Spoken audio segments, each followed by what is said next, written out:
صلاة من الله وألف سلام على المصطفى أحمد. Assalamualaikum warahmatullahi wabarakatuh.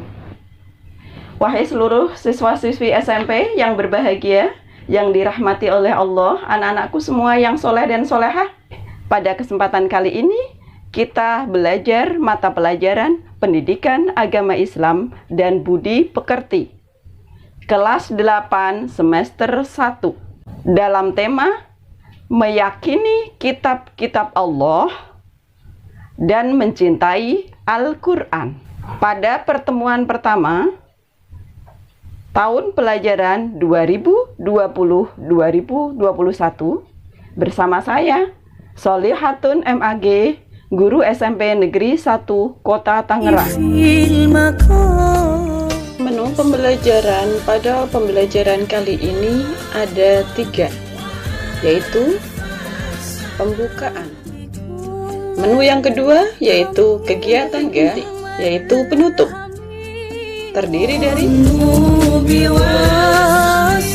kita mulai pada menu yang pertama, yaitu pembukaan, berdoa. Marilah anak-anak, sebelum kita belajar, kita berdoa bersama-sama. A'udzu billahi minasyaitonir rajim. Bismillahirrahmanirrahim.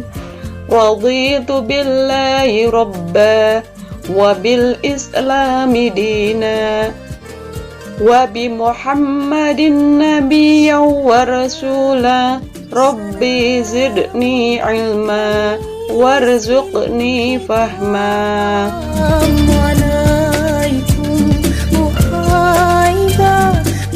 Berikutnya yaitu kita lanjut dengan membaca Al-Quran.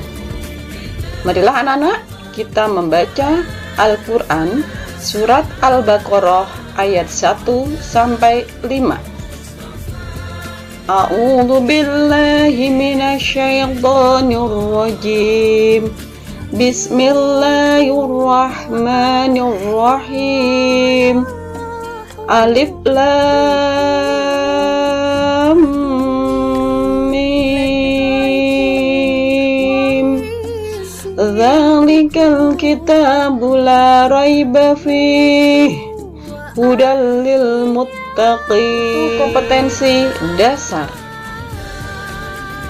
Adapun kompetensi dasar dalam pembelajaran kali ini yaitu 3.3. Memahami makna beriman kepada kitab-kitab Allah Subhanahu wa ta'ala. 4.3. Menyajikan dalil nakli tentang beriman kepada kitab-kitab Allah Subhanahu wa ta'ala. Berikutnya yang nomor 4 adalah tujuan pembelajaran. Adapun tujuan pembelajaran yang harus kita capai dalam pembelajaran kali ini adalah setelah pembelajaran diharapkan siswa dapat 1. Menjelaskan pengertian iman kepada kitab-kitab Allah Subhanahu wa ta'ala dengan benar. 2. Menunjukkan dalil iman kepada kitab-kitab Allah Subhanahu wa ta'ala dengan benar. 3. Menyebutkan kitab-kitab dan rasul penerimanya dengan benar. 4. Menunjukkan dalil nakli tentang nama-nama kitab-kitab Allah Subhanahu wa ta'ala dengan benar. 5. Menyebutkan nabi dan rasul yang menerima kitab-kitab Allah Subhanahu wa ta'ala dengan benar. Ada menu pembelajaran yang kedua yaitu kegiatan inti. Yang pertama, Strategi pembelajaran yang kita lakukan pada pembelajaran kali ini yaitu dengan menggunakan model inquiry. Yang kedua, mind mapping. Yang ketiga,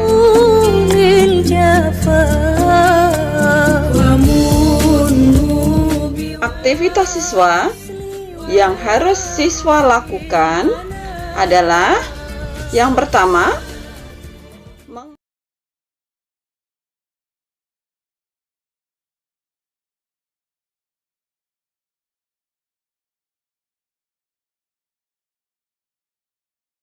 adapun contoh mind mapping iman kepada kitab-kitab Allah yang ibu bisa berikan pada kesempatan kali ini adalah judul kitab-kitab Allah. Ibu di sini membuat 5 cabang. Yang pertama adalah membahas pengertian dan lain-lain. Nanti kalian boleh lebih dari 5 cabang, terserah. Ibu di sini adalah memasukkan pengertian, nanti dalil nakli, bercabang dan lain sebagainya. Yang cabang kedua yaitu kitab Taurat. Menjelaskan apa saja di sini kitab Taurat bercabang. Inilah yang disebut dengan mind mapping. Tentunya berbeda dengan peta konsep. Kalau peta konsep turun ke bawah, tapi kalau mind mapping bercabang. Bisa dipahami anak-anak? Pada pengamatan video dan gambar, ibu akan menyajikan video. Tolong disimak dengan baik.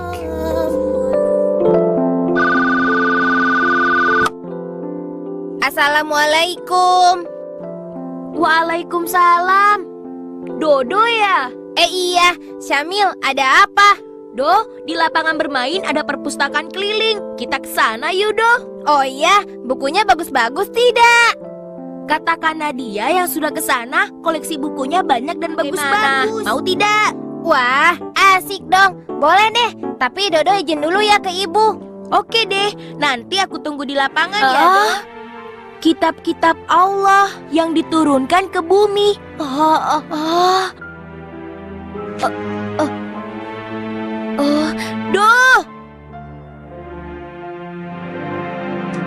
Do, coba lihat. Ternyata selain Al-Quran, Allah juga menurunkan kitab-kitab lainnya untuk umat Islam, Do. Seperti kita. Ah, masa sih? Kitab suci kita kan hanya Al-Quran. Iya, tapi di buku ini dijelaskan begitu, Do. Aku jadi bingung. Assalamualaikum adik-adik. Waalaikumsalam. Sedang membaca buku apa? Aku sedang baca buku ini. Oh, kitab-kitab Allah ya. Bagaimana? Mengerti tidak maksud isi buku ini? Oh. Baiklah, kakak jelaskan ya. Nama adik siapa? Perkenalkan, namaku Syamil, Kak. Kalau saya Dodo, Kak. Temannya Syamil. Dodo boleh ikut mendengarkan ya, Kak. Biar Dodo jadi pintar. Kalau begitu, Dodo duduk di samping kakak sini ya. Baiklah. Begini, Allah Subhanahu wa Ta'ala telah menurunkan 4 kitab suci yang masing-masing secara berturut-turut ke dunia. Dan masing-masing kitab tersebut telah dibawa oleh seorang utusan Allah. Kitab pertama adalah kitab Taurat yang dibawa oleh Nabi Musa alaihi salam. Kitab kedua adalah Zabur yang dibawa oleh Nabi Daud alaihi salam. Lalu kitab yang ketiga adalah kitab Injil yang dibawa oleh Nabi Isa alaihi salam. Dan yang keempat sekaligus kitab yang terakhir adalah kitab Al-Quran yang dibawa oleh Nabi Muhammad sallallahu alaihi wasallam. Lalu sekarang kitab yang lainnya di mana, Kak? Iya, kok Dodo taunya kitab Al-Quran saja? Kitab Taurat, Zabur, dan Injil sudah tidak ada karena ketiga kitab tersebut terbatas penggunaannya. Maksudnya apa, Kak? Syamil tidak mengerti. Begini, ketiga kitab tersebut hanya untuk umat tertentu, tempat tertentu, dan digunakan pada jangka waktu tertentu. Seperti Taurat yang hanya digunakan oleh Bani Israel di zaman Nabi Musa dan sudah tidak berlaku sejak kitab Zabur turun. Begitu juga dengan kitab Zabur dan kitab Injil. Namun hal itu berbeda dengan Al-Quran. Kitab Allah yang terakhir ini merupakan kitab penyempurna yang memuat ringkasan ketuhanan yang ada pada kitab-kitab sebelumnya. Al-Quran juga merupakan penguatan atas kebenaran yang pernah disampaikan oleh kitab-kitab sebelumnya. Dan yang istimewanya lagi, Al-Quran itu berlaku untuk seluruh umat manusia di seluruh dunia dan berlaku juga untuk sepanjang masa. Ibarat sebuah bangunan rumah yang belum sempurna bentuknya, maka masih perlu tahap penyempurnaan. Sehingga pada akhirnya bentuk rumah tersebut sempurna dan bisa berdiri dengan kokoh. Selain itu, juga bisa digunakan untuk berbagai macam keperluan. Oh, begitu ya, Kak. Lalu kita harus bagaimana dengan ketiga kitab selain Al-Quran? Kita juga harus percaya bahwa Allah menurunkan ketiga kitab sebelum Al-Quran. Dan apapun yang disampaikan pada masing-masing kitab tersebut, semuanya itu merupakan kebenaran. Tapi yang perlu kita ingat, ketiganya itu sekarang sudah tidak berlaku lagi. Dan sekarang yang kita pakai sebagai pedoman hidup adalah Al-Quranul Karim. Bagaimana? Apa kalian sudah mengerti? Doh, bangun Doh. Iya, alhamdulillah Syamil sudah mengerti, Kak. Dodo juga mengerti. Alhamdulillah kalau ternyata kalian sudah mengerti. Sekarang tugas kalian adalah belajar untuk mengajarkan Al-Quran. Kakak mau tanya, kalian sudah pintar belum mengajinya? Bagaimana Dodo? Jangan salah, begini-begini Dodo pintar membaca Al-Quran, Kak. Iya, Kak. Setiap sore kami mengaji di masjid dekat rumah kami. Oh, itu Bagaimana anak-anak dari tayangan video tadi? Bisa difahami? Untuk selanjutnya, Ibu akan tayangkan gambar sebagai berikut. Berikutnya adalah penguatan materi. Ibu akan memberikan penguatan sebagai berikut. Di dalam penguatan materi ada 5 hal yang harus kalian kuasain, yaitu pertama, pengertian iman kepada kitab-kitab Allah. Kedua, dalil iman kepada kitab-kitab Allah Subhanahu wa Ta'ala. Ketiga, kitab-kitab Allah dan Rasul menerimanya. Keempat, dalil nakli kitab-kitab Allah Subhanahu wa Ta'ala. Kelima, Nabi dan Rasul yang menerima kitab-kitab Allah. Kita mulai dari yang pertama, pengertian iman kepada kitab-kitab Allah. Iman kepada kitab-kitab Allah berarti percaya dan yakin dengan sepenuh hati bahwa Allah Subhanahu wa Ta'ala telah menurunkan kitab-kitabnya kepada para rasulnya. Jadi kita harus yakin dengan sepenuh hati bahwa kitab-kitab itu adalah berasal dari Allah. Berikutnya adalah dalil tentang kitab-kitab Allah. Dalil iman kepada kitab-kitab Allah Subhanahu wa Ta'ala diterangkan dalam firman Allah, Quran Surat Al-Ma'idah, surat yang kelima, ayat 16. A'udzu billahi minasyaitonir rajim. Bismillahirrahmanirrahim. Yahdi bihillahu man ittaba'a ridwanahu subulas salami wa yukhrijuhum minadh-dhulumati ilan nuri bi'idhnihi wa yahdihim ila siratim mustaqim. Artinya, dengan kitab itulah Allah memberi petunjuk kepada orang-orang yang mengikuti keridhoannya ke jalan keselamatan, dan dengan kitab itu pula Allah mengeluarkan orang itu dari gelap gulita kepada cahaya dengan izinnya dan menunjukkan ke jalan yang lurus. Berikutnya adalah kitab-kitab Allah dan Rasul penerimanya. Kita tahu bahwa kitab-kitab Allah itu ada 4. Yang pertama, Taurat diturunkan kepada Nabi Musa alaihi salam pada abad ke-12 sebelum Masehi. Yang kedua, kitab Zabur diturunkan kepada Nabi Daud alaihissalam pada abad ke-10 sebelum Masehi. Yang ketiga, kitab Injil diturunkan kepada Nabi Isa alaihi salam pada abad ke-1 Masehi. Dan kitab yang terakhir adalah kitab Al-Quran, diturunkan kepada Nabi Muhammad Shallallahu Alaihi Wasallam pada abad ke-7 Masehi, yaitu tahun 611 sampai 632 Masehi. Berikutnya adalah dalil nakli tentang bukti adanya kitab-kitab Allah. 1. Kitab Taurat. Kitab Taurat diterangkan dalam firman Allah, Quran Surat Al-Mu'minun, ayat 49. Kedua, Kitab Zabur. Diterangkan dalam firman Allah, dalam Quran Surat Al-Isra, ayat 55. 3. Kitab Injil diterangkan dalam Quran Surat Maryam ayat 30. Keempat, Kitab Al-Quran diterangkan dalam Quran Surat Ali Imran ayat 3.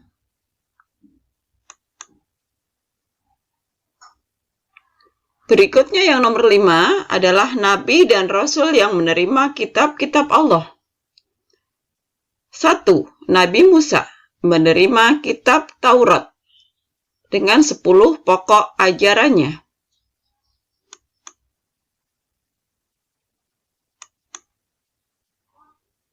2. Nabi Daud alaihi salam menerima kitab Zabur.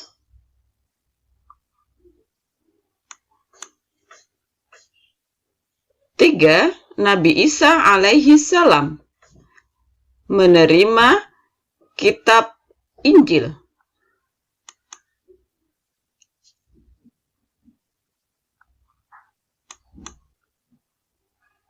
4. Nabi Muhammad Shallallahu Alaihi Wasallam menerima kitab Al-Quran sebagai penutup kitab-kitab yang ada, sebagai penyempurna kitab sebelumnya, dan ini sebagai pedoman hidup seluruh umat manusia sampai akhir zaman.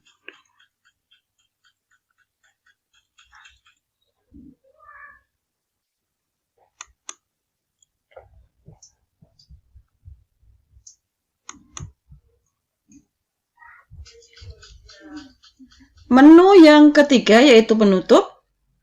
Kita mulai dengan kesimpulan. Anak-anak, mari kita bersama-sama menyimpulkan materi pembelajaran kali ini. Yang pertama, iman kepada Allah Subhanahu wa Ta'ala berarti percaya atau yakin dengan sepenuh hati bahwa Allah telah menurunkan kitabnya kepada para rasulnya untuk disampaikan kepada seluruh umat manusia.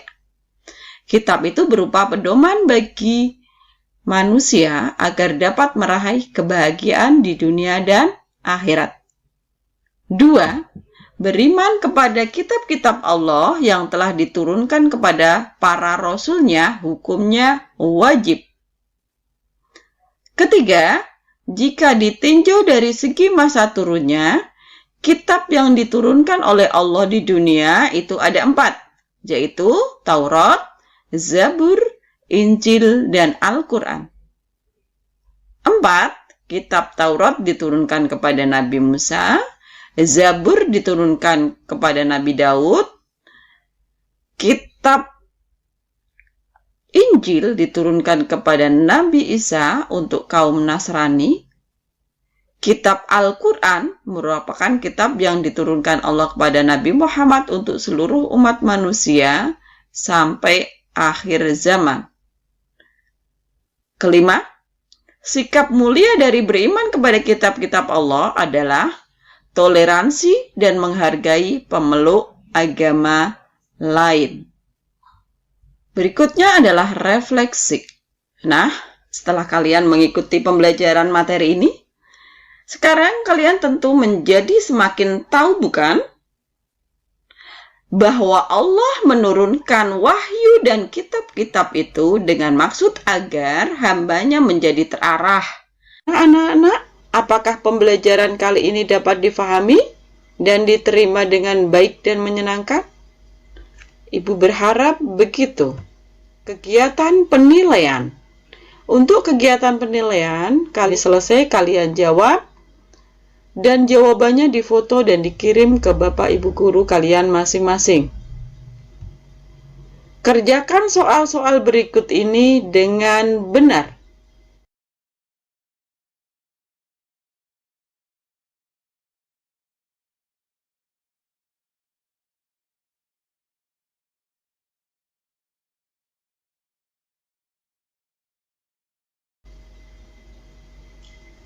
Di penghujung pembelajaran kali ini, maka kita lakukan doa bersama-sama. Doa setelah belajar. Sebelum Ibu akhirin pembelajaran kali ini, Ibu berpesan, tetap belajar di rumah, jaga kesehatan dengan tetap jaga jarak, selalu mencuci tangan dengan sabun, dan jangan lupa menggunakan masker. Tetap semangat. Wassalamualaikum warahmatullahi wabarakatuh.